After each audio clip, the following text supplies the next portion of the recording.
23살에 이렇게 획기적인 압축 프로그램을 개발했고, PK웨어라는 회사를 거쳐서 마이크로소프트와 IBM 회사들을 고객으로 하는 그런 억만장자의 자리에 올랐고, 또 주체할 수 없을 만큼의 돈을 많이 벌었다고 합니다.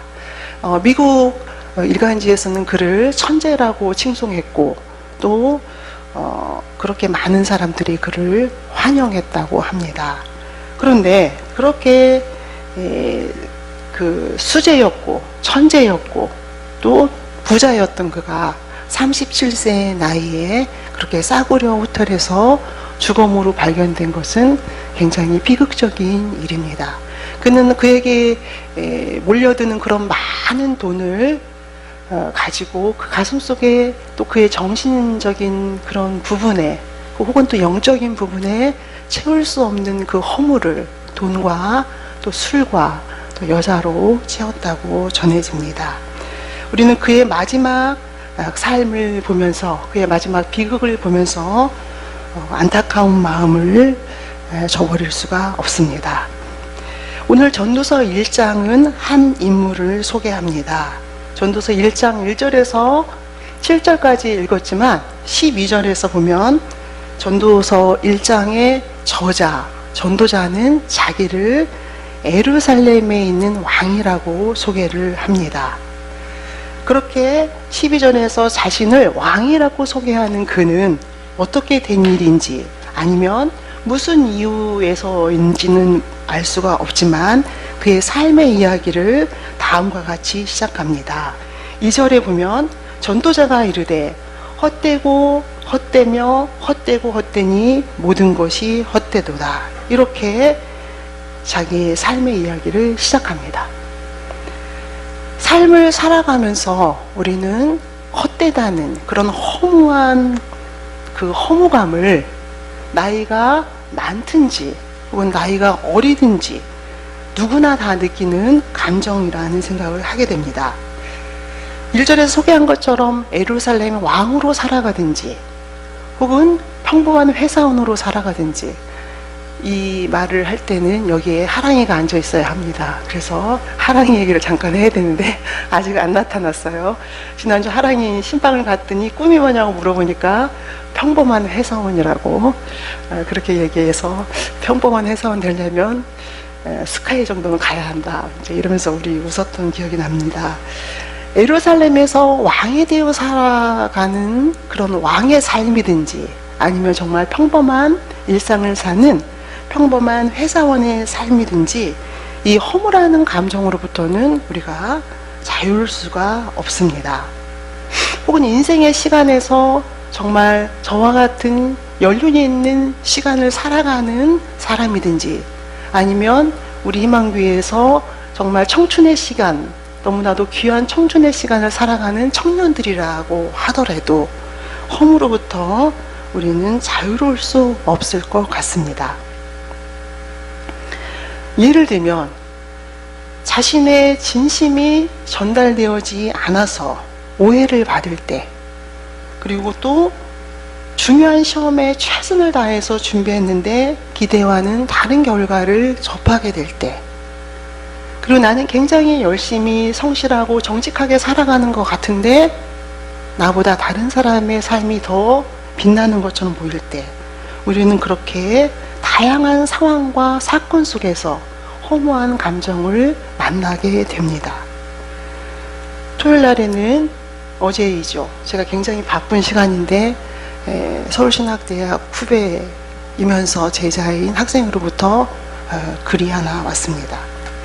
신앙에 있어서 4학년임에도 불구하고 여전히 자신이 깊게 헤매고 있는 것 같다.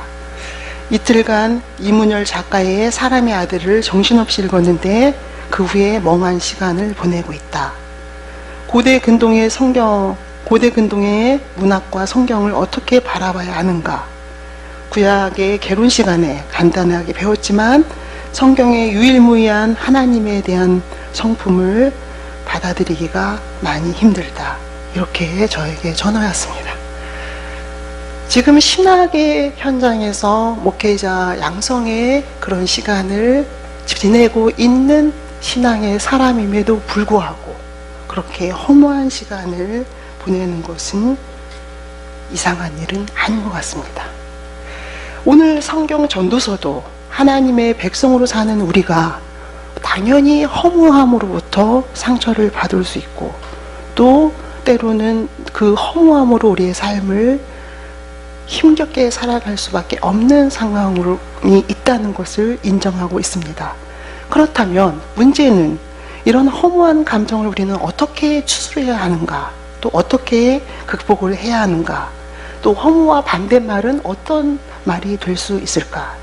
전도자는 이전에서 헛되고 헛되며 모든 것이 헛되니 모든 것이 헛되도다 라고 자연스럽게 이야기를 하면서 그의 다음 이야기를 다음과 같이 이어가고 있습니다. 3절에서 해 아래 수고하는 모든 수고가 사람에게 무엇이 유익한가?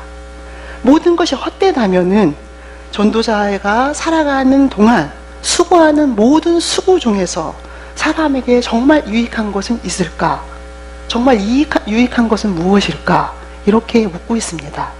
사실 이 구절에 대해서 많은 학자들은 세상이 모든 것이 헛되고 사람에게 유익한 것이 있을까라는 이 질문은 수사학적인 의문문으로 사람들에게 유익한 것이 없다라고 단정을 지어 결론을 내립니다. 그러나 그것은 실제로 이 히브리어를 제대로 이해하지 못한 그러한 결론이고 해석이라고 볼 수 있습니다. 여기 히브리어의 원전은 실제로 묻고 있습니다. 정말 사람에게 유익한 것이 무엇인가? 그렇게 전도자는 묻고 있습니다. 그래서 그 전도자는 자신을 허무로부터 지켜줄 수 있는 유익한 것을 찾고자 노력합니다. 그리고 그렇게 그의 인생이 시작되고 있습니다. 그리고 그의 성찰이 시작되고 있습니다. 그의 시작은 다음과 같습니다. 4절에서부터 7절까지 그는 이렇게 고백합니다. 한 세대는 가고 한 세대는 오되 땅은 영원히 있도다. 해는 뜨고 해는 지되 그 떴던 곳으로 빨리 돌아가고 바람은 남으로 불다가 북으로 돌아가며 이리저리 돌며 저리 돌아 바람은 그 불던 곳으로 돌아가고 모든 강물은 다 바다로 흐르되 바다를 채우지 못하며 강물은 어느 곳으로서 흐르든지 그리로 연하여 흐르느니라. 이렇게 기록하고 있습니다. 저는 전도서 1장을 읽으면서 이렇게 4절과 7절에 나타나고 있는 창조 이야기의 의미를 깊이 묵상해 보았습니다.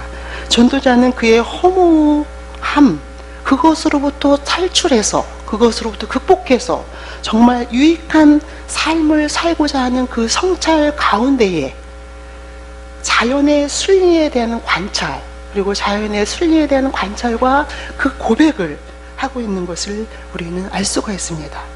자연에 변하지 않는 질서정연한 그런 순환적인 운동을 그는 이야기하고 있습니다. 질서 있고 또 평등하고 그리고 매우 정직한 자연의 순리를 이야기하고 있습니다. 이처럼 자연의 매우 정직한 질서 있는 그런 순환, 이런 순리, 변함없는 질서는 오늘 우리에게 어떤 것을 이야기하고 있을까요? 질서의 반대는 당연히 무질서입니다. 그리고 우리는 여기 있는 우리는 어느 누구도 무질서의 세계 속에서 또 혼돈의 세계 속에서 살고 싶은 사람은 없을 것입니다. 전도자는 그를 그의 허무함으로부터 지켜내게 하고 그리고 그에게 새로운 삶의 의미를 줄 수 있는 그 유일한 일을 찾는 첫 출발점으로 전도자는 하나님의 질서, 하나님의 창조한 질서 속에 살아가기를 원한다는 것을 우리는 알 수가 있습니다. 하나님이 지으신 세상은 너무나 질서 정연하고 정직하고 바르며 또 안정적이라는 것을 이야기하고 있습니다. 하나님이 지으신 세상이 안정적이고 질서 정연하면 그렇다면 내가 한번 이 허무로부터 벗어나서 허무로부터 자유롭게 살아갈 만한 세상이라는 것을 이야기하고 있습니다.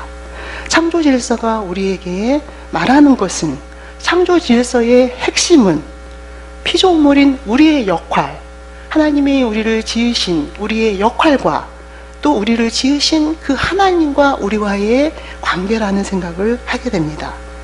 하나님의 창조 사역을 이야기하고 있는 창세기 1장 3절에서 하나님의 창조는 이렇게 시작됩니다. 빛이 있으라 이렇게 말씀하시니 빛이 있었습니다. 그리고 그 빛이 하나님 보시기에 좋았다고 말씀하고 있습니다. 빛이 있어야만이 빛이라는 것을 이야기하고 있습니다.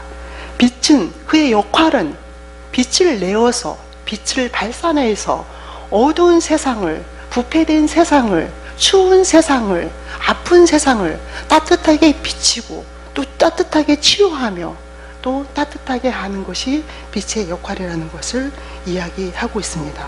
그렇다면 빛이 그 빛으로서의 역할을 다 해야만이 하나님과의 또한 온전한 관계가 된다는 것을 성경은 이야기하고 있습니다. 하나님의 창조 질서의 핵심은 피조물인 우리의 역할과 또 우리와 하나님과의 그 관계를 유지하는 것이고, 그렇게 창조 질서가 잘 유지될 때만이 우리에게는 혼돈이 없는 에덴 동산을 상실하지 않는, 에덴 동산에서 여전히 살 수 있는 그러한 삶이라는 것을 이야기합니다. 하나님이 세우신 창조 질서, 하나님과 사람과의 관계가 손상되자마자 일어나는 일은 바로 아담과 하와가 에덴 동산을 잃어버리는 사건이었습니다. 그들의 가슴이 험으로 채워졌습니다. 오늘 지금 여기 있는 우리 가슴 속에, 우리가 지금 우리 가슴 속에 험으로 채워지고 있다면 우리는 다른 생각이 아니라 우리와 하나님과의 관계가 창조 질서 안에 있는지 살펴보아야 합니다.